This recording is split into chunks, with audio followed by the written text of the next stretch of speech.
ಆತ್ಮೀಯ ವಿದ್ಯಾರ್ಥಿಗಳೇ, ದ್ವಿತೀಯ PUC ಅರ್ಥಶಾಸ್ತ್ರಕ್ಕೆ ಸಂಬಂಧಪಟ್ಟ ಬಿಟ್ಟ ಸ್ಥಳಗಳನ್ನು ತುಂಬಿರಿ. ಈ ವಿಭಾಗದ ಕೆಲವು ಪ್ರಮುಖ ಪ್ರಶ್ನೆಗಳ ಚರ್ಚೆ. ಸೂಕ್ಷ್ಮ ಅರ್ಥಶಾಸ್ತ್ರ ವಿಭಾಗ. ಈ ಪ್ರಶ್ನೆಗಳನ್ನು ತಯಾರಿಸಿದ ಶ್ರೀ ಧರ್ಮೇಂದ್ರ BG ಅರ್ಥಶಾಸ್ತ್ರ ಉಪನ್ಯಾಸಕರು ಹಾಸನ ಹಾಗೂ ಸರಳವಾಗಿ ವಿವರಿಸಿದಂತಹ ಶ್ರೀಮತಿ ಸುಜಾತಾ ನಾಯ್ಕ್ ಮೇಡಮ್ ಅರ್ಥಶಾಸ್ತ್ರ ಉಪನ್ಯಾಸಕರು ಬಾಡ ಕುಮಟ. ಇವರಿಬ್ಬರಿಗೂ ಧನ್ಯವಾದಗಳು. ಎಲ್ಲರಿಗೂ ನಮಸ್ಕಾರ. ದ್ವಿತೀಯ PUC 2025-26ನೇ ಸಾಲಿನ ಅರ್ಥಶಾಸ್ತ್ರ ವಿಷಯದ ಪರೀಕ್ಷೆಗೆ ಸಂಬಂಧಪಟ್ಟಂತೆ ಬಿಟ್ಟ ಸ್ಥಳ ತುಂಬಿರಿ ಈ ಒಂದು ವಿಭಾಗಕ್ಕೆ ಸಂಬಂಧಿಸಿದ ಅತ್ಯಂತ ಪ್ರಮುಖ ಪ್ರಶ್ನೆಗಳನ್ನು ಈ ವಿಡಿಯೋದಲ್ಲಿ ಚರ್ಚಿಸುವ ಪ್ರಯತ್ನವನ್ನು ಮಾಡುತ್ತಿದ್ದೇನೆ. ಮೊದಲನೆಯದಾಗಿ ಸೂಕ್ಷ್ಮ ಅರ್ಥಶಾಸ್ತ್ರ ವಿಭಾಗದಲ್ಲಿ ಅಧ್ಯಾಯ 1 ಪರಿಚಯ ಈ ವಿಭಾಗದಲ್ಲಿಯ ಈ ಪಾಠದಲ್ಲಿಯ ಪ್ರಮುಖ ಪ್ರಶ್ನೆಗಳು, ಬಿಟ್ಟ ಸ್ಥಳವನ್ನು ತುಂಬಿರಿ ಅನ್ನುವಂಥ ಪ್ರಮುಖ ಪ್ರಶ್ನೆಗಳು ಈ ರೀತಿಯಲ್ಲಿದೆ. ಸಂಪನ್ಮೂಲಗಳ ಕೊರತೆಯು ಡ್ಯಾಶ್ ಸಮಸ್ಯೆಯನ್ನು ಹುಟ್ಟುಹಾಕುತ್ತದೆ. ಇಲ್ಲಿ ಉತ್ತರ ಆಯ್ಕೆಯ ಸಮಸ್ಯೆಯನ್ನು ಹುಟ್ಟುಹಾಕುತ್ತದೆ ಎಂಬುದಾಗಿದೆ. ಯಾಕೆಂದರೆ ಉದಾಹರಣೆಗೆ ನಿಮ್ಮ ಹತ್ರ 1 ಎಕರೆ ಜಮೀನಿದೆ ಅಂತ ಅಂದ್ಕೊಳ್ಳಿ. ಆ ಜಮೀನಿನಲ್ಲಿ ನೀವು ಯಾವುದನ್ನಾದರೂ ಬೆಳೆಯಬಹುದು. ಯಾವಾಗಲೂ ಎಲ್ಲ ಸಂಪನ್ಮೂಲಗಳು ಕೊರತೆಯಲ್ಲಿರುತ್ತೆ.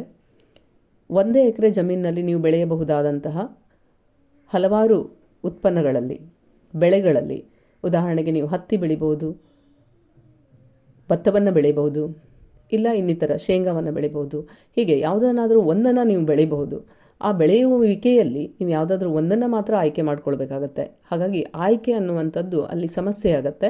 ಜಾಣನಾದವನು ಸರಿಯಾದ ಆಯ್ಕೆಯನ್ನು ಮಾಡಿಕೊಂಡು ಯಾವುದು ಹೆಚ್ಚು ಲಾಭವನ್ನು ತಂದುಕೊಡ್ತದೆಯೋ, ಸಮಾಜಕ್ಕೆ ಉಪಯೋಗ ಆಗುವಂಥದ್ದಿದೆಯೋ ಅದನ್ನು ಆಯ್ಕೆ ಮಾಡ್ಕೊಳ್ತಾನೆ. ಹಾಗಾಗಿ ಇಲ್ಲಿ ಸಂಪನ್ಮೂಲಗಳ ಕೊರತೆ ಇದ್ದಾಗ ನಾವು ಆಯ್ಕೆಯ ಸಮಸ್ಯೆಯನ್ನು ಎದುರಿಸಬೇಕಾಗತ್ತೆ ಅನ್ನೋದು ಇದರ ಉತ್ತರ. ಹಾಗಾಗಿ ಆಯ್ಕೆಯ ಸಮಸ್ಯೆಯನ್ನು ಹುಟ್ಟು ಹಾಕುತ್ತದೆ.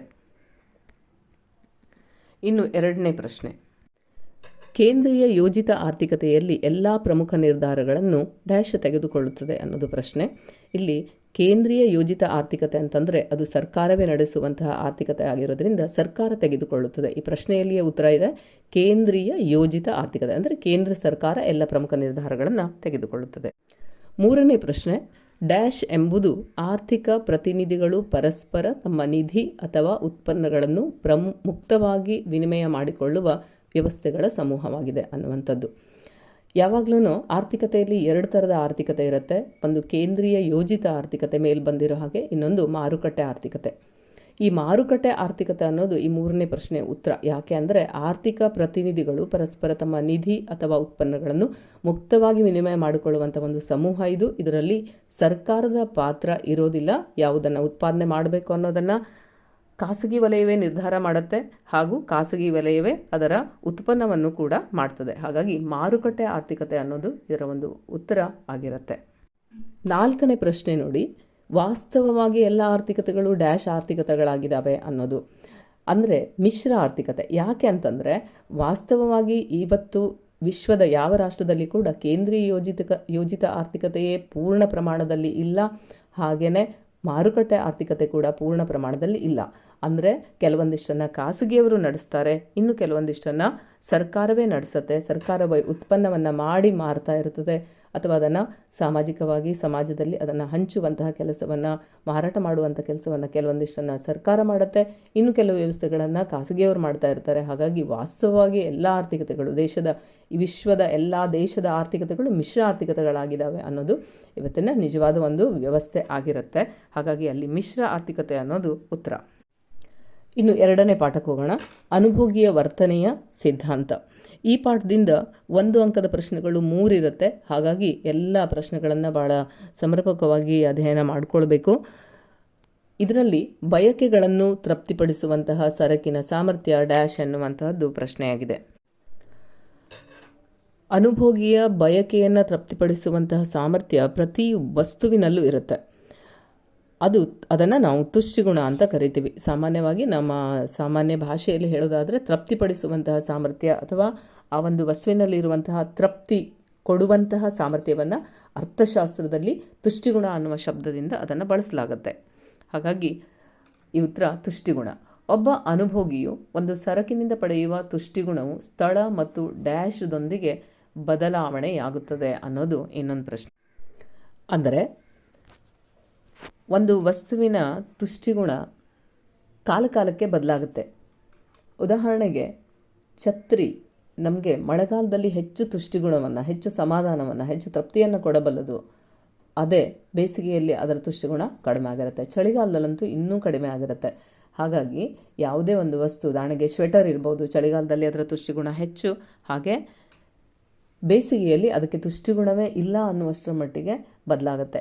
ಅಂದರೆ ನಮ್ಮನ್ನು ತೃಪ್ತಿಪಡಿಸುವಂಥ ಸಾಮರ್ಥ್ಯ ಅದರಲ್ಲಿ ಚಳಿಗಾಲದಲ್ಲಿ ಇರುತ್ತೆ, ಅದೇ ಬೇಸಿಗೆಯಲ್ಲಿ ಇರೋದಿಲ್ಲ. ಹಾಗಾಗಿ ಸಮಯದೊಂದಿಗೆ ಅಥವಾ ಕಾಲದೊಂದಿಗೆ ಬದಲಾಗುತ್ತೆ ಅನ್ನೋದನ್ನು ಅಲ್ಲಿ ಸೇರಿಸಬೇಕಾಗತ್ತೆ.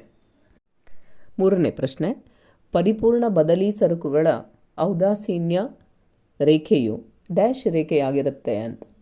ಅಂದರೆ ಪರಿಪೂರ್ಣ ಬದಲಿ ಸರಕುಗಳಂತಂದರೆ ಉದಾಹರಣೆಗೆ ಮತ್ತು ಟೀ ಮತ್ತು ಕಾಫಿ ಅಂತ ಹೇಳ್ಬೋದು. ಏಕೆಂದರೆ ಟೀಯನ್ನು ನಾವು ಬೇಡ ಅಂತ ಅದರ ಬದಲಾಗಿ ಕಾಫಿಯನ್ನು ಕುಡಿದಾಗ ಅಷ್ಟೇ ಮಟ್ಟದ ತೃಪ್ತಿಯನ್ನು ಕೊಡುವಂಥದ್ದು. ಆ ಥರದ ಒಂದು ಬದಲಿ ಸರಕುಗಳು, ಪರಿಪೂರ್ಣ ಬದಲಿ ಸರಕುಗಳು ಇದ್ದಾಗ ಅದು ಅದರ ರೇಖೆಯು ವಕ್ರವಾಗಿ ಸಾಗೋದಿಲ್ಲ. ಔದಾಸೀನ್ಯ ವಕ್ರರೇಖೆ ಸಾಮಾನ್ಯವಾಗಿ ವಕ್ರವಾಗಿರುತ್ತೆ. ಆದರೆ ಪರಿಪೂರ್ಣ ಬದಲಿ ಸರಕುಗಳ ಔದಾಸೀನ್ಯ ವಕ್ರರೇಖೆ ಅಷ್ಟೇ ಪ್ರಮಾಣದಲ್ಲಿ ಅದು ಬದಲಾವಣೆ ಆಗೋದ್ರಿಂದ ಅದರ ರೇಖೆಯು ಸರಳ ರೇಖೆಯಾಗಿರುತ್ತದೆ ಅನ್ನೋದು ಉತ್ತರ ಆಗಿದೆ.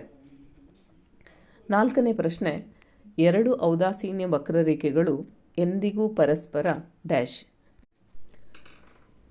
ಎರಡು ಔದಾಸೀನ್ಯ ವಕ್ರರೇಖೆಗಳು ಒಂದರ ಮೇಲೆ ಒಂದಿರುತ್ತೆ, ಅಂದರೆ ಒಂದಕ್ಕಿಂತ ಇನ್ನೊಂದು ಮೇಲಕ್ಕಿರುತ್ತೆ, ಅದಕ್ಕಿಂತ ಇನ್ನೊಂದು ಮೇಲಕ್ಕಿರುತ್ತೆ. ಹಾಗಾಗಿ ಅದನ್ನು ನಾವು IC1, IC2, IC3 ಅಂತ ಕೊಡ್ತಾ ಹೋಗ್ತೀವಿ.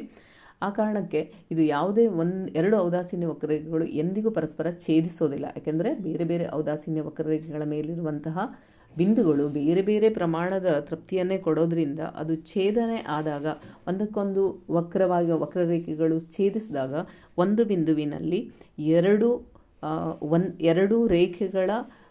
ರೇಖೆಗಳು ಕೊಡಬೇಕಾದಂತಹ ಬೇರೆ ಬೇರೆ ತೃಪ್ತಿಯನ್ನು ಕೊಡದೇನೆ ಎರಡೂ ರೇಖೆಗಳು ಒಂದೇ ತೃಪ್ತಿಯನ್ನು ಕೊಡುವಂತಹ ಒಂದು ಬಿಂದುವಾಗಿರುತ್ತೆ. ಹಾಗಾಗಿ ಹಾಗಾಗೋದಕ್ಕೆ ಸಾಧ್ಯ ಇಲ್ಲ. ನೆನ್ಪಿಟ್ಕೊಳ್ಳಿ, ಯಾವಾಗಲೂ ಎರಡು ಔದಾಸೀನ್ಯ ವಕ್ರರೇಖೆಗಳು ಎಂದಿಗೂ ಪರಸ್ಪರ ಛೇದಿಸುವುದಿಲ್ಲ. ಐದನೇ ಪ್ರಶ್ನೆ, ಅನುಭೋಗ್ಯ ಆದಾಯ ಹೆಚ್ಚಾದಂತೆ ಕೆಳದರ್ಜೆಯ ಸರಕುಗಳ ಬೇಡಿಕೆ ರೇಖೆಯು ಡ್ಯಾಶ್ ಭಾಗಕ್ಕೆ ಪಲ್ಲಟಗೊಳ್ಳುತ್ತದೆ ಅನ್ನೋದಾಗಿದೆ. ಯಾವಾಗಲೂ ಅನುಭೋಗ್ಯ ಆದಾಯ ಹೆಚ್ಚಾದ ಹಾಗೇನೆ ಆತ ಕೊಂಡುಕೊಳ್ಳುವಂತಹ ಸರಕುಗಳಲ್ಲಿ ಕ್ವಾಲಿಟಿ ವೈಸ್ ಉತ್ತಮ ದರ್ಜೆಯ ಸರಕುಗಳನ್ನು ಕೊಂಡುಕೊಳ್ಳಿಕ್ಕೆ ಪ್ರಯತ್ನ ಮಾಡ್ತಾನೆ. ಹಾಗಾಗಿ ಆತ ಕೊಂಡುಕೊಳ್ಳುವಂತಹ ಕೆಳದರ್ಜೆಯ ಸರಕುಗಳು, ಅಂದರೆ ಅದೇ ಕಡಿಮೆ ಬೆಲೆಯ, ಕಡಿಮೆ ಮೌಲ್ಯದ ಸರಕುಗಳನ್ನು ಆತ ಏನು ಕೊಂಡ್ಕೊಳ್ತಿದ್ನೋ ಅದನ್ನು ಕಡಿಮೆ ಮಾಡಿಬಿಟ್ಟು ಅದರಲ್ಲಿನ ಕಾಸ್ಟ್ಲಿ ಸರಕುಗಳನ್ನು ಆತ ಕೊಂಡ್ಕೊಳ್ತಾನೆ. ಉದಾಹರಣೆಗೆ ಕಡಿಮೆ ರೇಟಿನ ಅಂಗಿಗಳನ್ನು ಕೊಂಡ್ಕೊಳ್ತಾ ಇದ್ದವನು, ಬಟ್ಟೆಯನ್ನು ಕೊಂಡ್ಕೊಳ್ತಾ ಇದ್ದವನು ತನ್ನ ಆದಾಯ ಹೆಚ್ಚಾದಾಗ ಅದರಲ್ಲಿನೇ ಇನ್ನೂ ಚೆನ್ನಾಗಿರುವಂತಹ ಉತ್ತಮ ದರ್ಜೆಯ ಅಂಗಿಗಳನ್ನು, ಬಟ್ಟೆಗಳನ್ನು ಕೊಂಡ್ಕೊಳ್ಳಿಕ್ಕೆ ಆತ ಪ್ರಯತ್ನ ಮಾಡ್ತಾನೆ. ಹಾಗಾಗಿ ಯಾವಾಗಲೂ ಕೆಳದರ್ಜೆಯ ಸರಕುಗಳ ಬೇಡಿಕೆ ಕಡಿಮೆ ಆಗುತ್ತೆ ಅಂತ ಅರ್ಥ. ಆವಾಗ ಕಡಿಮೆ ಆದಾಗ ಎಡಭಾಗಕ್ಕೆ ಪಲ್ಲಟಗೊಳ್ಳುತ್ತೆ. ಯಾವಾಗ ಬೇಡಿಕೆ ಕಡಿಮೆ ಆಗ್ತದೆಯೋ ಎಡಭಾಗಕ್ಕೆ ಪಲ್ಲಟಗೊಳ್ಳುತ್ತೆ. ಹಾಗಾಗಿ ಆದಾಯ ಹೆಚ್ಚಾದಾಗ ಕೆಳದರ್ಜೆಯ ಸರಕುಗಳ ಬೇಡಿಕೆ ರೇಖೆಯು, ನೆನ್ಪಿಟ್ಕೊಳ್ಳಿ, ಇಲ್ಲಿ ಎಡಭಾಗಕ್ಕೆ ಪಲ್ಲಟಗೊಳ್ಳುತ್ತದೆ. ಆರನೇ ಪ್ರಶ್ನೆ ನೋಡಿ, ಒಂದು ನಿಯಮ ಇದೆ, ಏನಂದರೆ ಬೇಡಿಕೆಯ ನಿಯಮ. ಅದರ ಪ್ರಕಾರ ಬೇಡಿಕೆ ಹೆಚ್ಚಾದಾಗ ಅದರ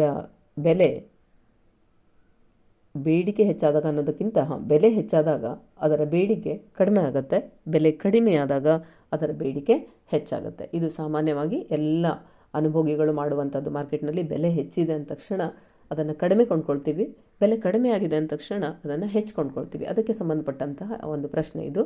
ಸರಕೊಂದರ ಬೇಡಿಕೆಯು ಅದರ ಬೆಲೆಯೊಂದಿಗೆ ವಿರುದ್ಧ ದಿಕ್ಕಿನಲ್ಲಿ ಚಲಿಸುತ್ತೆ ಅಂತ. ಈಗ ಹೇಳಿದ ಹಾಗೆಯೇ ಬೆಲೆ ಹೆಚ್ಚಾದಾಗ ಬೇಡಿಕೆ ಕಡಿಮೆ ಆಗುತ್ತೆ, ಹಾಗೆ ಬೆಲೆ ಕಡಿಮೆಯಾದಾಗ ಬೇಡಿಕೆ ಹೆಚ್ಚಾಗುತ್ತೆ ಅಂತ ಅರ್ಥ. ಹಾಗಾಗಿ ಅದು ಪರಸ್ಪರ ವಿರುದ್ಧ ದಿಕ್ಕಿನಲ್ಲಿ ಚಲಿಸುತ್ತದೆ. 7ನೇ ಪ್ರಶ್ನೆ, ಎರಡು ವೈಯಕ್ತಿಕ ಬೇಡಿಕೆ ರೇಖೆಗಳನ್ನು ಒಗ್ಗೂಡಿಸುವ ವಿಧಾನವನ್ನು ಡ್ಯಾಶ್ ಎನ್ನುತ್ತೇವೆ ಅಂತ ಇದೆ. ಇದರಲ್ಲಿ ರೇಖೆಗಳನ್ನು ಕೂಡಿಸುವಂತಹ ಕೆಲಸ, ಅಂದರೆ ಎರಡು ವೈಯಕ್ತಿಕ ಬೇಡಿಕೆ ರೇಖೆಗಳನ್ನು ಒಂದರ ಮುಂದೆ ಇನ್ನೊಂದನ್ನು ಚಿತ್ರಿಸಿ ಅದನ್ನು ಮಾರುಕಟ್ಟೆ ಬೇಡಿಕೆ, ಅಂದರೆ ಆ ಎರಡು ಬೇಡಿಕೆಯನ್ನು ಸೇರಿಸಿಬಿಟ್ಟು ಮುಂದಿನ ಒಂದು ಚಿತ್ರದಲ್ಲಿ ಹಾಕ್ತೀವಿ. ಹಾಗಾಗಿ ಅದನ್ನು ಅಡ್ಡಸಾಲು ಸಂಕಲನ ಅಂತ ಕರೀತಾರೆ. ಅಂದರೆ ಬೇಡಿಕೆ ರೇಖೆಗಳನ್ನು ಕೂಡಿಸುವಂಥದ್ದಾಗಿರೋದ್ರಿಂದ ಅದಕ್ಕೆ ಈ ಒಂದು ಹೆಸರನ್ನು ಇಡಲಾಗಿದೆ. ಈ ಹೆಸರನ್ನು ಆ್ಯಸ್ ಇಟ್ ಈಸ್ ನೆನಪಿಟ್ಕೊಂಡು ಬರೀರಿ, ಅಡ್ಡಸಾಲು ಸಂಕಲನ.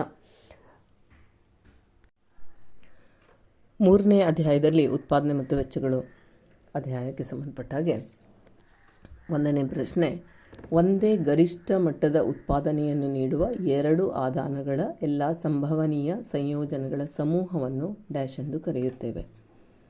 ಇಲ್ಲಿ ನಿಮಗೆ ಪ್ರಶ್ನೆಯಲ್ಲೇ ಉತ್ತರ ಇರುತ್ತೆ. ಒಂದೇ ಗರಿಷ್ಠ ಮಟ್ಟದ ಉತ್ಪನ್ನ ಅಂದರೆ ಸಮ ಉತ್ಪನ್ನ. ಈ ಪ್ರಶ್ನೆಯಲ್ಲೇ ನೀವು ಇದನ್ನು ಗಮನಿಸಿ. ಒಂದೇ ಗರಿಷ್ಠ ಮಟ್ಟದ ಉತ್ಪಾದನೆ ಅನ್ನುವಂಥದ್ದನ್ನು ಗಮನಿಸ್ಕೊಂಡ್ರೆ ನಿಮಗಲ್ಲಿ ಸಮ ಉತ್ಪನ್ನ ಅಂತ ನೆನಪಾಗತ್ತೆ. ಇದನ್ನು ಸಮ ಉತ್ಪನ್ನ ರೇಖೆ ಅಂತ ಕರಿತೀವಿ. ಎರಡು ಆದಾನಗಳ ಎಲ್ಲ ಸಂಭವನೀಯ ಸಂಯೋಜನೆಗಳ ಸಮೂಹವನ್ನು ಸಮ ಉತ್ಪನ್ನ ಎಂದು ಕರೆಯುತ್ತೇವೆ. ಅಂದರೆ ಒಂದೇ ಮಟ್ಟದ ಉತ್ಪನ್ನವನ್ನು ನೀಡುವಂತಹದ್ದು ಅಂತ ಅರ್ಥ. ದೀರ್ಘಾವಧಿಯಲ್ಲಿ ಎಲ್ಲ ಆದಾನಗಳು ಡ್ಯಾಶ್ ಅಂತ ಇದೆ. ಉತ್ಪಾದನೆಯಲ್ಲಿ ಎರಡು ಥರದ ಅವಧಿಯನ್ನು ನೋಡ್ತೀವಿ. ಒಂದು ದೀರ್ಘಾವಧಿ, ಇನ್ನೊಂದು ಅಲ್ಪಾವಧಿ. ದೀರ್ಘಾವಧಿ ಅಂತಂದರೆ ಎಲ್ಲ ಆದಾನಗಳನ್ನು ಬದಲಾಯಿಸಲಿಕ್ಕೆ ಸಾಧ್ಯವಿರುವಂತಹ ಅವಧಿ ಅಂತ ಅರ್ಥ. ಹಾಗಾದರೆ ಆದಾನಗಳು ಯಾವುದು? 4 ಉತ್ಪಾದನಾಂಗಗಳನ್ನು ಆದಾನಗಳು ಅಂತ ಕರೀತಾರೆ. ಒಂದು ಶ್ರಮ, ಇನ್ನೊಂದು ಭೂಮಿ, ಬಂಡವಾಳ, ಸಂಘಟನೆ. ಈ 4 ಆದಾನಗಳನ್ನು ಬಳಸ್ಕೊಂಡು ಉತ್ಪಾದನೆ ನಡೀತಾ ಇರ್ತದೆ. ಒಂದು ಉದ್ಯಮ ಘಟಕ ಆರಂಭದಲ್ಲಿ ಈ ಎಲ್ಲ ಆದಾನಗಳನ್ನು, ಉತ್ಪಾದನಾಂಗಗಳನ್ನು ಅಂದರೆ ಶ್ರಮಿಕರನ್ನು ಹೆಚ್ಚಿಗೆ ಮಾಡುವಂಥದ್ದು, ಭೂಮಿಯನ್ನು ಹೆಚ್ಚಿಗೆ ತಗೊಳ್ಳುವಂಥದ್ದು, ಬಂಡವಾಳವನ್ನು ಹೆಚ್ಚಿಗೆ ಮಾಡುವಂಥದ್ದು, ಇವುಗಳನ್ನು ಮಾಡಲಿಕ್ಕಾಗಲ್ಲ ಆರಂಭದಲ್ಲಿ. ಹಲವಾರು ವರ್ಷಗಳ ನಂತರದಲ್ಲಿ ಅದೊಂದಿಷ್ಟು ಲಾಭವನ್ನು ಗಳಿಸ್ಕೊಂಡ ನಂತರದಲ್ಲಿ ಅದು ಈ ಭೂಮಿ, ಶ್ರಮ, ಬಂಡವಾಳ, ಸಂಘಟನೆಗಳನ್ನು ಬದಲಾಯಿಸ್ಕೊಳ್ಳಿಕ್ಕೆ ಸಾಧ್ಯ ಆಗುತ್ತೆ. ಅಂದರೆ ಹೆಚ್ಚಿಗೆ ಮಾಡ್ಕೊಳ್ಳಿಕ್ಕಾಗಿರ್ಬೋದು. ಇಲ್ಲ ನೂರಾರು ವರ್ಷಗಳ ನಂತರ ಅಥವಾ ಒಂದು 50-60 ವರ್ಷಗಳ ನಂತರ ಕೆಲವು ಉದ್ಯಮ ಘಟಕಗಳನ್ನೇ ಮಾರಾಟ ಮಾಡಿಬಿಟ್ಟು ಅದರ ಸಂಘಟನಾಕಾರನೇ ಬದಲಾಗ್ತಾನೆ. ಇವೆಲ್ಲವೂ ಬದಲಾಗಲಿಕ್ಕೆ ಸಾಧ್ಯ ಆಗುವಂಥದ್ದು ದೀರ್ಘಾವಧಿಯಲ್ಲಿ ಮಾತ್ರ. ಹಾಗಾಗಿ ದೀರ್ಘಾವಧಿಯಲ್ಲಿ ಎಲ್ಲ ಆದಾನಗಳು ಬದಲಾಗುತ್ತವೆ. ಅದೇ ಅಲ್ಪಾವಧಿಯಲ್ಲಿ ಎಲ್ಲ ಆದಾನಗಳು ಬದಲಾಗುವುದಿಲ್ಲ ಅನ್ನೋದನ್ನು ನೆನ್ಪಿಟ್ಕೊಳ್ಳಿ.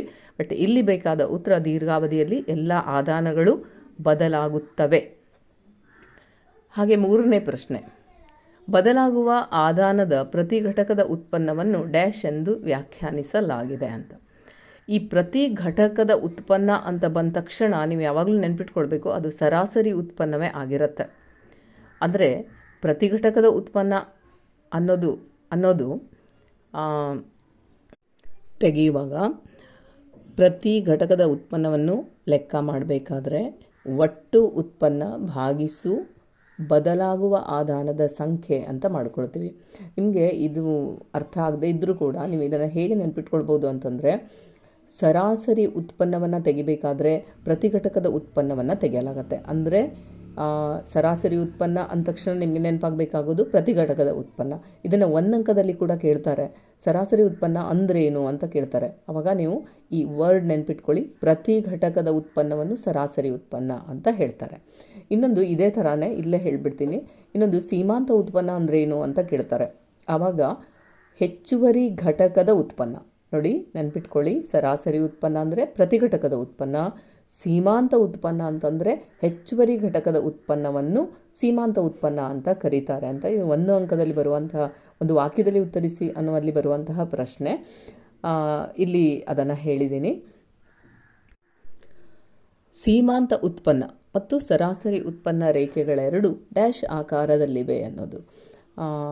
ಇದು ಯಾವಾಗಲೂ ಉತ್ಪನ್ನ ರೇಖೆ ಮತ್ತು ವೆಚ್ಚದ ರೇಖೆ ಎರಡು ಥರ ರೇಖೆಗಳು ಬರುತ್ತೆ.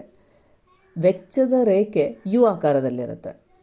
ವೆಚ್ಚದ ರೇಖೆ ಇಲ್ಲಿ ಬಂದಿರೋದು ಉತ್ಪನ್ನ ರೇಖೆ. ಈ ಉತ್ಪನ್ನ ರೇಖೆ ವೆಚ್ಚ ಮತ್ತು ಉತ್ಪನ್ನ ಯಾವಾಗಲೂ ಉಲ್ಟಾ ಇರುವಂಥದ್ದು. ಹಾಗೆಯೇ ಇಲ್ಲಿ ಉತ್ಪನ್ನ ರೇಖೆ ಕೇಳಿರೋದ್ರಿಂದ ವೆಚ್ಚದ ರೇಖೆ ಸರಿ ಉಲ್ಟಾ ಇರುತ್ತೆ. ಅಂದರೆ ವೆಚ್ಚದ ರೇಖೆ ಯು ಆಕಾರದಲ್ಲಿರುತ್ತೆ. ಉತ್ಪನ್ನ ರೇಖೆ ಯಾವಾಗಲೂ ತಲೆ ಕೆಳಗಾದ ಯು ಆಕಾರದಲ್ಲಿರುತ್ತೆ. ಅಂದರೆ ಕಲ್ಪನೆ ಮಾಡ್ಕೊಳ್ಳಿ, ಯುವನ್ನು ಉಲ್ಟಾ ಮಾಡಿದರೆ ಹೇಗೆ ಕಾಣಿಸ್ತದಲ್ಲ ಆ ಥರದಲ್ಲಿ ಉತ್ಪನ್ನ ರೇಖೆ ಬರುತ್ತೆ. ಹಾಗಾಗಿ ಉತ್ಪನ್ನ ಅಂದ ತಕ್ಷಣ ನೀವು ತಲೆ ಕೆಳಗಾದ ಅನ್ನುವ ಶಬ್ದವನ್ನು ನೆನಪಿಟ್ಕೊಳ್ಬೇಕು. ತಲೆ ಕೆಳಗಾದ ಯು ಆಕಾರದಲ್ಲಿ ಇರುತ್ತದೆ. 5ನೇ ಪ್ರಶ್ನೆಗೆ ಹೋಗೋಣ. AVC ರೇಖೆಯ ಡ್ಯಾಶ್ ಬಿಂದುವಿನಲ್ಲಿ SMC ರೇಖೆಯು AVC ರೇಖೆಯನ್ನು ಕೆಳಗಿನಿಂದ ಛೇದಿಸುತ್ತದೆ. ಇಲ್ಲಿ ನೀವು ಕನಿಷ್ಠ ಅನ್ನುವ ಒಂದು ಶಬ್ದವನ್ನು ನೆನಪಿಟ್ಕೊಳ್ಳಿ. AVC ರೇಖೆಯ ಕನಿಷ್ಠ ಬಿಂದುವಿನಲ್ಲಿ SMC ರೇಖೆಯು AVC ರೇಖೆಯನ್ನು ಛೇದಿಸ್ತದೆ. ಅಂದರೆ ಈ ವೆಚ್ಚದ ರೇಖೆ, ಇದು ಸಿ ಅಂತಂದರೆ ಕಾಸ್ಟ್ ಅಂತ ಅರ್ಥ. ಆಗಲೇ ಹೇಳಿದೆ ನಾನು ನಿಮಗೆ, ವೆಚ್ಚದ ರೇಖೆ ಯು ಆಕಾರದಲ್ಲಿ ಇರುತ್ತೆ ಅಂಥೇಳಿ. ಯು ಆಕಾರದಲ್ಲಿರ್ತದೆ. ಅದರ ಕನಿಷ್ಠ ಬಿಂದುವಿನಲ್ಲಿ ಅಂದರೆ SMC ರೇಖೆ ಯು ಆಕಾರದಲ್ಲಿರುತ್ತೆ. ಅದರ ಕನಿಷ್ಠ ಬಿಂದು ಅಂದರೆ ಮಿನಿಮಮ್ ಪಾಯಿಂಟ್ನಲ್ಲಿ ABC ರೇಖೆ ಕೆಳಗಿನಿಂದ ಅದು ಛೇದಿಸ್ತದೆ. ಇಲ್ಲಿ ಏನಾಗುತ್ತೆ ಅಂದರೆ ನೀವು ನೆನ್ಪಿಟ್ಕೊಳ್ಬೇಕಾಗಿದ್ದೇನೆಂದರೆ ಕನಿಷ್ಠ ಅನ್ನುವ ಒಂದು ಶಬ್ದವನ್ನು ನೆನ್ಪಿಟ್ಕೊಂಡು ಬರಿಬೇಕಾಗತ್ತೆ. ಇದರ ಎಕ್ಸ್ಪ್ಲೇಷನ್ಸು ಹೇಳಲಿಕ್ಕೆ ಹೋದರೆ ರೇಖಾಚಿತ್ರ ಸಮೇತ ಅದನ್ನು ವಿವರಣೆ ಮಾಡಬೇಕಾಗತ್ತೆ. ಅದರಷ್ಟಿಂದ ನೀವು ಇಲ್ಲಿ ಕನಿಷ್ಠ ಅನ್ನೋ ಒಂದು ಶಬ್ದವನ್ನು ನೆನ್ಪಿಟ್ಕೊಳ್ಳಿ ಅಂತ ಹೇಳ್ತಾ ಇದ್ದೀನಿ. ಇನ್ನೊಂದು ಏನಂತಂದರೆ ನಿಮಗೆ ಇನ್ನೊಂದು ಪ್ರಶ್ನೆ ಕೇಳ್ತಾರೆ, ಒಂದು ವಾಕ್ಯದಲ್ಲಿ ಉತ್ತರಿಸಿ ಅದರಲ್ಲಿ ಸ್ಥಗಿತತೆಯ ಬಿಂದು ಅಂದರೆ ಏನು ಅಂತ ಒಂದು ಬರುತ್ತೆ. ಆ ಸ್ಥಗಿತತೆಯ ಬಿಂದು ಅಂತಂದರೆ ಉದ್ಯಮ ಘಟಕ ಮುಚ್ಚಿ ಹೋಗುವಂತಹ ಒಂದು ಸಂದರ್ಭ ಅದು ಕೂಡ ಇದೇ ಆನ್ಸರ್ ಇಲ್ಲಿ ಬರುವಂಥದ್ದು. ಅಂದರೆ ABC ರೇಖೆಯ ಕನಿಷ್ಠ ಬಿಂದುವಿನಲ್ಲಿ SMC ರೇಖೆ ಎಲ್ಲಿ ಛೇದಿಸ್ತದೆಯೋ ಆ ಬಿಂದುವಿನಲ್ಲಿ ಉದ್ಯಮ ಘಟಕದ ಸ್ಥಗಿತತೆಯ ಬಿಂದು ಅಂತ ಕರಿತೀವಿ. ಆ ಬಿಂದುವನ್ನು ಉದ್ಯಮ ಘಟಕದ ಸ್ಥಗಿತತೆಯ ಬಿಂದು ಅಂತ ಕರಿತೀವಿ ಅಂತ ಇರಲಿ. ಅದನ್ನು ನೆನ್ಪಿಟ್ಕೊಂಡ್ರೆ ನಿಮಗೆ ಅಲ್ಲಿ 1 ಅಂಕದ ಪ್ರಶ್ನೆ ಕೂಡ, ಒಂದು ವಾಕ್ಯದಲ್ಲಿ ಉತ್ತರಿಸಿ ಅನ್ನುವಂಥ ಪ್ರಶ್ನೆ ಕೂಡ ಹೆಲ್ಪ್ ಆಗುತ್ತೆ. ಇನ್ನು 4ನೇ ಅಧ್ಯಾಯಕ್ಕೆ ಹೋಗೋಣ. ಪರಿಪೂರ್ಣ ಪೈಪೋಟಿಯಲ್ಲಿ ಉದ್ಯಮ ಘಟಕದ ಸಿದ್ಧಾಂತ. ಬೆಲೆ ಪಡೆಯುವ ವರ್ತನೆಯು ಡ್ಯಾಶ್ ಮಾರುಕಟ್ಟೆಯ ವಿಭಿನ್ನ ಗುಣಲಕ್ಷಣವಾಗಿದೆ. ಇದನ್ನು ಅರ್ಥ ಮಾಡ್ಕೊಳ್ಬೇಕಾದ್ರೆ ನೀವು ಪರಿಪೂರ್ಣ ಪೈಪೋಟಿ ಮಾರುಕಟ್ಟೆ ಅಂದರೆ ಏನು ಅನ್ನೋದನ್ನು ತಿಳ್ಕೊಳ್ಬೇಕಾಗತ್ತೆ. ಪರಿಪೂರ್ಣ ಪೈಪೋಟಿ ಮಾರುಕಟ್ಟೆ ಅಂತಂದರೆ ಅಸಂಖ್ಯಾತ ಉತ್ಪಾದಕರಿರ್ತಾರೆ, ಅಂದರೆ ಮಾರಾಟಗಾರರು, ಹಾಗೆ ಅಸಂಖ್ಯಾತ ಕೊಳ್ಳುವವರಿರ್ತಾರೆ. ಯಾವ ಸರಕಿಗೆ ಅಸಂಖ್ಯಾತ ಮಾರಾಟಗಾರರು ಮತ್ತು ಅಸಂಖ್ಯಾತ ಕೊಳ್ಳುವವರು ಮಾರುಕಟ್ಟೆಯಲ್ಲಿ ಇರ್ತಾರೋ ಅದನ್ನು ಪರಿಪೂರ್ಣ ಪೈಪೋಟಿ ಮಾರುಕಟ್ಟೆ ಅಂತ ಕರಿತೀವಿ. ಉದಾಹರಣೆಗೆ ತರಕಾರಿ ಮಾರುಕಟ್ಟೆ ಇರ್ಬೋದು, ಹಣ್ಣಿನ ಮಾರುಕಟ್ಟೆಗಳು, ಇವೆಲ್ಲ ಪರಿಪೂರ್ಣ ಪೈಪೋಟಿ ಮಾರುಕಟ್ಟೆಯ ಒಂದು ಉದಾಹರಣೆಗಳು.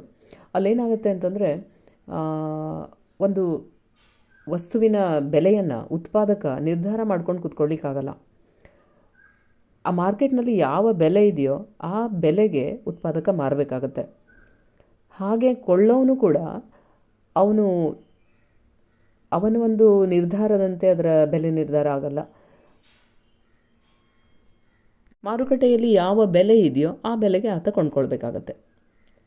ಅಂದರೆ ವಸ್ತುವಿನ ಬೆಲೆಯ ಮೇಲೆ ಅನುಭೋಗಿಯಾಗಲಿ ಅಥವಾ ಉತ್ಪಾದಕನಾಗಲಿ ತನ್ನ ಪ್ರಭಾವವನ್ನು ಪೂರ್ಣ ಪ್ರಮಾಣದಲ್ಲಿ ಬೀರೋದಕ್ಕೆ ಸಾಧ್ಯ ಆಗಲ್ಲ. ಅದನ್ನು ನಾವು ಬೆಲೆ ಪಡೆಯುವ ವರ್ತನೆ ಅಂತ ಹೇಳ್ತೀವಿ. ಈಗ ಮಾರ್ಕೆಟಿಗೆ ಹೋದಾಗ ನೀವೊಂದು ಸಂತೆ ಮಾರ್ಕೆಟಿಗೆ ಹೋದರೆ ಸಾಮಾನ್ಯವಾಗಿ ಟೊಮೆಟೊ ಬೆಲೆ ಎಷ್ಟಿದೆಯೋ ಆ ಬೆಲೆಗೆ ವರ್ತಕ ಮಾರ್ತಿರ್ಬೇಕಾಗತ್ತೆ ವ್ಯಾಪಾರಿ, ಹಾಗೆ ಕೊಳ್ಳೋನು ಕೊಂಡ್ಕೊಳ್ತಿರ್ತಾನೆ. ಅದು ಬೆಲೆ ಮತ್ತು ಬೇಡಿಕೆಯಿಂದ ಆ ಬೆಲೆ ನಿರ್ಧಾರ ಆಗಿರುತ್ತೆ. ಬೇಡಿಕೆ ಮತ್ತು ಪೂರೈಕೆಯಿಂದ ಆ ಬೆಲೆ ನಿರ್ಧಾರ ಆಗಿರುತ್ತೆ. ಆ ಬೆಲೆಯನ್ನು ಉತ್ಪಾದಕ ಅಥವಾ ಮಾರಾಟಗಾರ ಪಡೀತಿರ್ತಾನೆ, ಇವನು ಕೊಡ್ತಿರ್ತಾನೆ. ಆ ಕಾರಣಕ್ಕೆ ಅದನ್ನು ಬೆಲೆ ಪಡೆಯುವ ವರ್ತನೆ ಅಂತ ಕರಿತೀವಿ. ಅದು ಪರಿಪೂರ್ಣ ಪೈಪೋಟಿ ಮಾರುಕಟ್ಟೆಯ ವಿಭಿನ್ನ ಲಕ್ಷಣ ಆಗಿರುತ್ತೆ. ಒಂದು ಬೆಲೆ ಪಡೆಯುವ ಉದ್ಯಮ ಘಟಕಕ್ಕೆ ಸೀಮಾಂತ ಆದಾಯವು ಡ್ಯಾಶ್ಗೆ ಸಮನಾಗಿರುತ್ತದೆ. ಇದೇನೆಂದರೆ ಒಂದು ಬೆಲೆ ಪಡೆಯುವ ಉದ್ಯಮ ಘಟಕ ಅಂತಂದರೆ ಪರಿಪೂರ್ಣ ಪೈಪೋಟಿ ಮಾರುಕಟ್ಟೆಯ ಒಂದು ಉದ್ಯಮ ಘಟಕ. ಅದು ಒಂದು ವಸ್ತುವನ್ನು ಮಾರಾಟ ಮಾಡಬೇಕಾದ್ರೆ ಆ ಸೀಮಾಂತ ಆದಾಯ, ಇದು ನೋಡಿ ಈ ಮತ್ತೆ ಸೀಮಾಂತ ಆದಾಯ ಅನ್ನುವಂಥ ಒಂದು ವರ್ಡ್ ಬಂತು, ಮೇಲ್ಗಡೆ ಹೇಳಿದ್ದೀನಿ ಹೆಚ್ಚುವರಿ ಘಟಕದಿಂದ ಬರುವಂತಹ ಆದಾಯ ಅಂತ. ಒಂದು ಹೆಚ್ಚುವರಿ ಘಟಕದಿಂದ ಏನು ಆದಾಯ ಬರ್ತದೆಯೋ ಅದು ಮಾರುಕಟ್ಟೆಯ ಬೆಲೆಗೆ ಸಮನಾಗಿರಬೇಕು. ಆಗಿರುತ್ತೆ ಕೂಡ. ಮಾರುಕಟ್ಟೆಯ ಬೆಲೆಗೆ ಸಮನಾಗಿದ್ದಾಗ ಮಾತ್ರ, ಅಂದರೆ ಮಾರ್ಕೆಟ್ನಲ್ಲಿ ಯಾವ ರೇಟ್ ಇದೆಯೋ ಆ ರೇಟಿಗೆ ಆ ಒಂದು ವಸ್ತುವಿನ ಬೆಲೆಗೆ ಸಮನಾದ ಆದಾಯ ಆ ಉದ್ಯಮ ಘಟಕಕ್ಕೆ ಬರುವಂತಿದ್ದಾಗ ಮಾತ್ರ ಆತನಿಗೆ ಲಾಭ ಆಗತ್ತೆ. ಲಾಭ ಅಂದರೆ ಅಸಾಧಾರಣ ಲಾಭ ಅಲ್ಲ, ಸಾಮಾನ್ಯ ಲಾಭ. ಆ ಒಂದು ಉದ್ಯಮ ಘಟಕವನ್ನು ಅಸ್ತಿತ್ವದಲ್ಲಿ ಇಟ್ಕೊಂಡು ಹೋಗಲಿಕ್ಕೆ ಎಷ್ಟು ಬೇಕೋ ಅಷ್ಟು ಆದಾಯ ಆತನಿಗೆ ಸಿಗ್ತಾ ಇರ್ತದೆ. ಅದು ಮಾರುಕಟ್ಟೆಯ ಬೆಲೆಗೆ ಸಮನಾಗಿರುತ್ತೆ. ಸಾಮಾನ್ಯವಾಗಿ ಪರಿಪೂರ್ಣ ಪೈಪೋಟಿ ಮಾರುಕಟ್ಟೆಯಲ್ಲಿ ಅಸಾಧಾರಣ ಲಾಭ ಒಮ್ಮಿಂದೊಮ್ಮೆಲೆ ಬರಲ್ಲ. ಸೀಮಾಂತ ಆದಾಯ ಮಾರುಕಟ್ಟೆಯ ಬೆಲೆಗೆ ಸಮನಾಗಿರ್ತದೆ. ಇದನ್ನು ಗಮನಿಸಬೇಕು. ಹಾಗಾಗಿ ಇಲ್ಲಿ ಉತ್ತರ ಮಾರುಕಟ್ಟೆ ಬೆಲೆಗೆ ಸಮನಾಗಿರುತ್ತೆ ಅನ್ನೋದು ಆಗಿದೆ. ನೋಡಿ, ಈ ಮುಂದಿನ ಪ್ರಶ್ನೆ ಆಲ್ರೆಡಿ ನಾನು ಮೇಲ್ಗಡೆ ಹೇಳಿರುವಂತಹದ್ದೇ. SMC ರೇಖೆಯು ABC ರೇಖೆಯನ್ನು ಛೇದಿಸುವ ABC ರೇಖೆಯ ಕನಿಷ್ಠ ಬಿಂದು. ಇದು ಆಲ್ರೆಡಿ ಬಂದಿದ್ದಲ್ಲಿ ಕನಿಷ್ಠ ಅನ್ನುವಂಥದ್ದನ್ನು ತುಂಬಬೇಕಾಗಿತ್ತು. ನೋಡಿ, ಅದೇ ಉತ್ತರವೇ ಇಲ್ಲಿದೆ. ಹಾಗೆ ಇದಕ್ಕೆ ಸಂಬಂಧಪಟ್ಟ ಹಾಗೆ ಕನಿಷ್ಠ ಬಿಂದುವನ್ನು ಡ್ಯಾಶ್ ಎಂದು ಕರೆಯುತ್ತೇವೆ. ಅದನ್ನು ಆಲ್ರೆಡಿ ಹೇಳಿದ್ದೀನಿ ನಾನು. ಅದನ್ನು ಸ್ಥಗಿತತೆಯ ಬಿಂದು ಅಂದರೆ ಆ ಉದ್ಯಮ ಘಟಕ ಮುಚ್ಚಿ ಹೋಗುವಂತಹ ಸಂದರ್ಭ ಇರುವಂತಹ ಬಿಂದು ಅಂತ. ಅದಕ್ಕಿಂತ ಕಡಿಮೆ ಬೆಲೆ ಮಾರ್ಕೆಟ್ನಲ್ಲಿ ಬಂದುಬಿಟ್ರೆ ಆವಾಗ ಅದನ್ನು ಆತ ಉತ್ಪಾದನೆ ಮಾಡಿ ಮಾರಾಟ ಮಾಡೋದಕ್ಕೆ ಸಾಧ್ಯ ಆಗೋದಿಲ್ಲ. ಹಾಗಾಗಿ ಅದನ್ನು ಸ್ಥಗಿತತೆಯ ಬಿಂದು ಅಂತ ಕರಿತೀವಿ. ಇನ್ನು ಮುಂದಿನ ಪ್ರಶ್ನೆ, ಕೆಲವು ಚಟುವಟಿಕೆಗಳ ಡ್ಯಾಶ್ ವೆಚ್ಚವು ಬಿಟ್ಟುಕೊಟ್ಟ ಎರಡನೇ ಉತ್ತಮ ಚಟುವಟಿಕೆ ಗಳಿಕೆಯಾಗಿರುತ್ತದೆ ಅನ್ನುವಂಥ ಒಂದು ಪ್ರಶ್ನೆ ಇದೆ. ಈ ಪ್ರಶ್ನೆಯನ್ನು ನೀವು ಹೀಗೆ ಅರ್ಥ ಮಾಡ್ಕೊಳ್ಳಿಕ್ಕೆ ಹೋದರೆ ಆಗಲ್ಲ. ಇಲ್ಲೊಂದು ಅರ್ಥಶಾಸ್ತ್ರದಲ್ಲಿ ಭಾಳ ವಿಶೇಷವಾದಂಥ ಒಂದು ಕಾನ್ಸೆಪ್ಟನ್ನು ಕೊಟ್ಟಿದ್ದಾರೆ. ಏನಂದರೆ ಸದವಕಾಶ ವೆಚ್ಚ ಅಂಥೇಳಿ, ಅಪೋರ್ಚುನಿಟಿ ಕಾಸ್ಟ್ ಅಂತ ಅದನ್ನು ಕರಿತೀವಿ.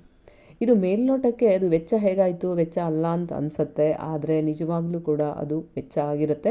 ಕಳ್ಕೊಂಡಿದ್ದನ್ನು ಕೂಡ ನಾವಿಲ್ಲಿ ಅರ್ಥಶಾಸ್ತ್ರದಲ್ಲಿ ಪರಿಗಣಿಸ್ತೀವಿ. ಒಂದನ್ನು ಪಡ್ಕೊಳ್ಳೋವಾಗ ಇನ್ನೊಂದನ್ನು ಕಳ್ಕೊಳ್ತೀವಿ.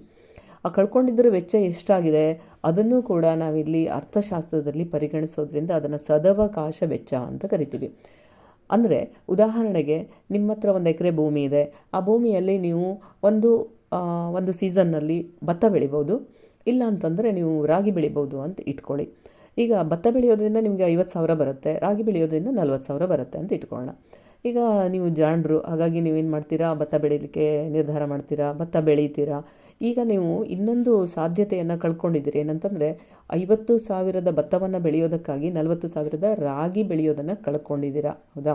ಅದನ್ನು ನಾವು ಯಾವುದನ್ನು ಕಳ್ಕೊಂಡಿರ್ತೀವಿ ಅದನ್ನು ಸದವಕಾಶ ವೆಚ್ಚ ಅಂತ ಕರೀತಾರೆ. ಈಗ ಅರ್ಥಶಾಸ್ತ್ರದಲ್ಲಿ ಹೇಳೋ ಹಾಗೇ ಒಂದನ್ನು ಪಡ್ಕೊಳ್ಳಿಕ್ಕೆ ಇನ್ನೊಂದನ್ನು ಕಳ್ಕೊಳ್ತೀವಿ. ಆ ಕಳ್ಕೊಂಡಿದ್ದನ್ನು ಕೂಡ ನಾವು ಇಲ್ಲಿ ಅರ್ಥಶಾಸ್ತ್ರದಲ್ಲಿ ಪರಿಗಣಿಸ್ತೀವಿ. ಹಾಗೆಯೇ ಜೀವನದಲ್ಲಿ ಕೂಡ ಒಂದನ್ನು ಪಡ್ಕೊಳ್ಳಿಕ್ಕೆ ಇನ್ನೊಂದನ್ನು ಕಳ್ಕೊಳ್ತೀವಿ. ಆದರೆ ಯಾವಾಗಲೂ ಕಳ್ಕೊಳ್ಳೋದು ಕಡಿಮೆ ಇರಬೇಕು, ಪಡ್ಕೊಳ್ಳೋದು ಹೆಚ್ಚಿರಬೇಕು. ಆವಾಗ ಬೇಗ ಅಭಿವೃದ್ಧಿ ಅಥವಾ ಅಭ್ಯುದಯವನ್ನು ಪಡ್ಕೊಳ್ಳಿಕ್ಕೆ ಸಾಧ್ಯ ಆಗತ್ತೆ.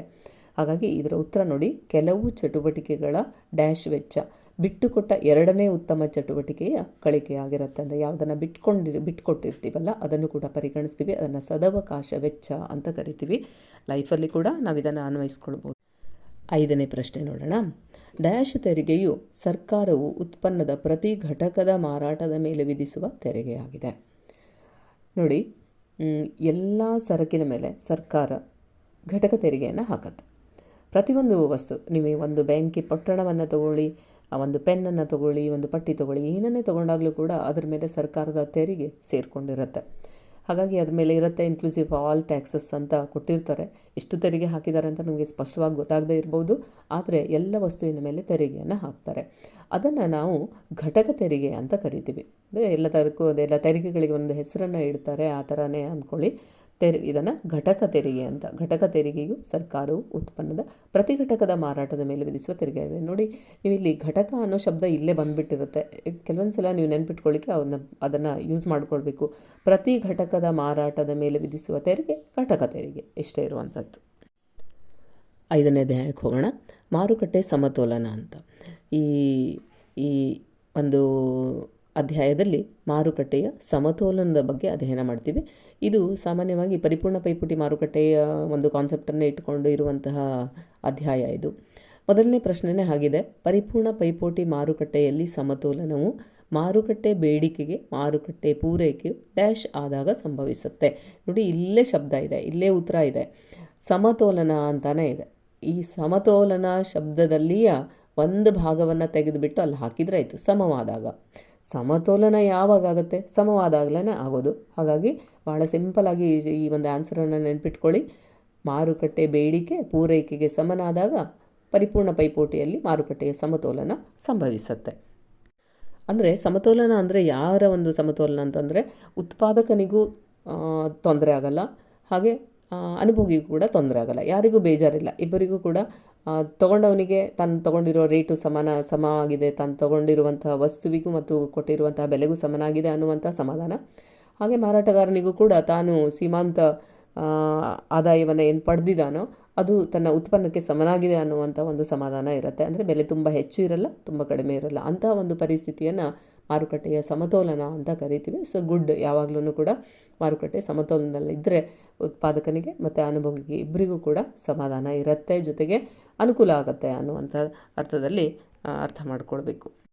ಇನ್ನು ಮುಂದಿನ ಪ್ರಶ್ನೆ, ಪರಿಪೂರ್ಣ ಪೈಪೋಟಿ ಮಾರುಕಟ್ಟೆಯಲ್ಲಿ ಡ್ಯಾಶ್ ಕಾರ್ಯಾಚರಣೆಯಲ್ಲಿ ಇರ್ತದೆ ಅಂತ ಊಹಿಸಲಾಗಿದೆ ಅಂತ ಹೇಳ್ತಾರೆ. ಇದು ಈ ಪರಿಪೂರ್ಣ ಪೈಪೋಟಿ ಮಾರುಕಟ್ಟೆಯಲ್ಲಿ ಬೇಡಿಕೆ ಮತ್ತು ಪೂರೈಕೆಯಿಂದ ಬೆಲೆ ನಿರ್ಧಾರ ಆಗುತ್ತೆ.